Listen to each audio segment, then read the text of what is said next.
একজন মানুষ যিনি একসাথে গাড়ি শিল্প, মহাকাশ গবেষণা, কৃত্রিম বুদ্ধিমত্তা, ইন্টারনেট, এমনকি মানুষের ভবিষ্যৎ নিয়েও কাজ করছেন। কেউ তাকে বলে জিনিয়াস, কেউ বলে পাগল স্বপ্নবাজ, আবার কেউ মনে করে তিনি ভবিষ্যতের পৃথিবীর স্থপতি। তিনি ইলন মাস্ক। একসময় স্কুলে বুলিংয়ের শিকার হওয়া এই ছেলেটিই আজ বিশ্বের সবচেয়ে প্রভাবশালী উদ্যোক্তাদের একজন। তিনি শুধু ব্যবসা করেন না, তিনি এমন সব সমস্যা সমাধান করতে চান যা বদলে দিতে পারে পুরো মানব সভ্যতার ভবিষ্যৎ। কিন্তু প্রশ্ন হলো, কিভাবে একজন মানুষ এতগুলো শিল্পকে একসাথে বদলে দিচ্ছেন? আজকের ভিডিওতে আমরা জানব ইলন মাস্ক কিভাবে পৃথিবী বদলে দিচ্ছেন। চলুন শুরু করা যাক।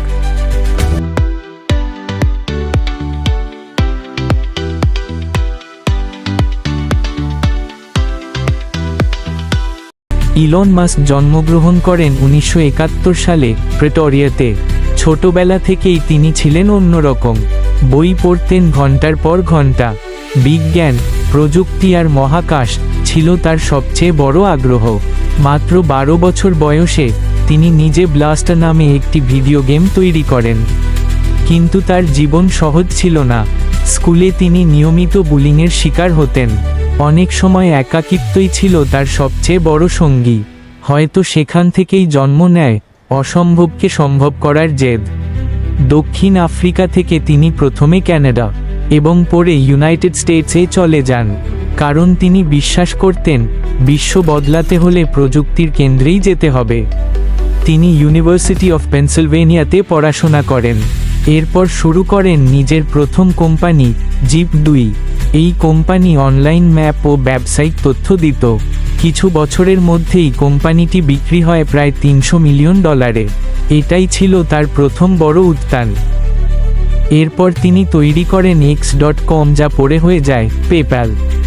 আজ আমরা অনলাইনে যেভাবে টাকা পাঠাই তার পেছনে বড় ভূমিকা ছিল এই কোম্পানির।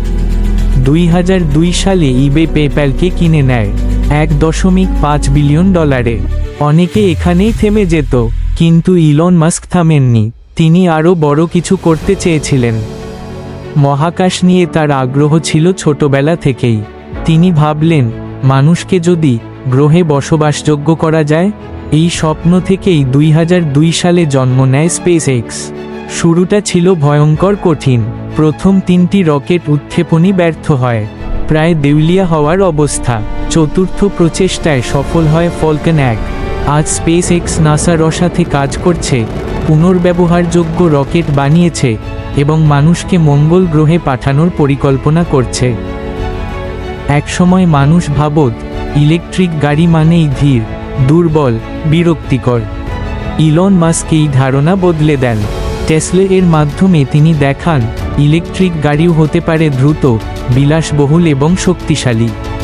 আজ পুরো বিশ্ব ইলেকট্রিক ভেহিকল এর দিকে যাচ্ছে। অনেক বড় কোম্পানি টেসলাকে অনুসরণ করছে। তিনি শুধু গাড়ি বিক্রি করেননি, পুরো শিল্পটাই বদলে দিয়েছেন। বিশ্বের অনেক জায়গায় এখনো ভালো ইন্টারনেট নেই। এই সমস্যার সমাধানে আসে স্টারলিংক। হাজার হাজার স্যাটেলাইটের মাধ্যমে পৃথিবীর যে কোনো জায়গায় ইন্টারনেট পৌঁছে দেওয়ার পরিকল্পনা। এটি শুধু ব্যবসা নয়, এটি তথ্যের স্বাধীনতা। তিনি কৃত্রিম বুদ্ধিমত্তা নিয়েও কাজ করছেন। একদিকে তিনি এআইতে বিনিয়োগ করেন, অন্যদিকে বারবার সতর্ক করেন নিয়ন্ত্রণহীন এআই মানবজাতির জন্য বিপজ্জনক হতে পারে। তিনি চান প্রযুক্তি মানুষের সেবা করুক, মানুষকে নিয়ন্ত্রণ না করুক।